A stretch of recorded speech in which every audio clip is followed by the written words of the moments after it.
Hello అండి. ఈరోజు నేను మీ ముందుకైతే లంచ్ బాక్స్ రెసిపీతో వచ్చేసా. అదేంటి అనుకుంటున్నారా? క్యారెట్ రైస్ అండి. చాలామంది పిల్లలకి క్యారెట్ తినాలి అనిపించదు. పిల్లలకే కాదు పెద్దవాళ్ళకు కూడా చాలామంది క్యారెట్ తినరు. ఎగ్జాంపుల్ అది నేనే. సో నాకు తినాలి అనిపించలేనప్పుడు క్యారెట్ ఎలా అయితే తురిమేసుకొని బిర్యానీలా చేసుకునేదాన్ని. అంటే బిర్యానీ కూడా కాదు, కానీ మనకైతే బిర్యానీలానే అనిపిస్తుంది చేసుకుంటే. సేమ్ బీట్రూట్ కూడా ఇలానే చేసుకోవాలి.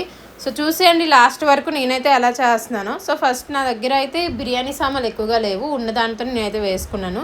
వేసేసుకొని పచ్చిమిరపకాయ, ఆనియన్ బాగా దగ్గరికి అయిన తర్వాత క్యారెట్ వేయాలి. క్యారెట్ కలర్ మారిన తర్వాత కొంచెం జింజర్ గార్లిక్ పేస్ట్ అది వేసుకున్న తర్వాత అది కూడా బాగా ఫ్రై చేసేసి ఉప్పు కారం నేనైతే కొంచెం లైట్గా బిర్యానీ మసాలా అయితే వేసుకున్నాను ఫ్లేవర్ కోసం అని చెప్పి. ఇంకా తర్వాత కొత్తిమీర ఉంటే కొత్తిమీర, పుదీనా వేసుకుని రైస్ కలిపేసుకోవాలి.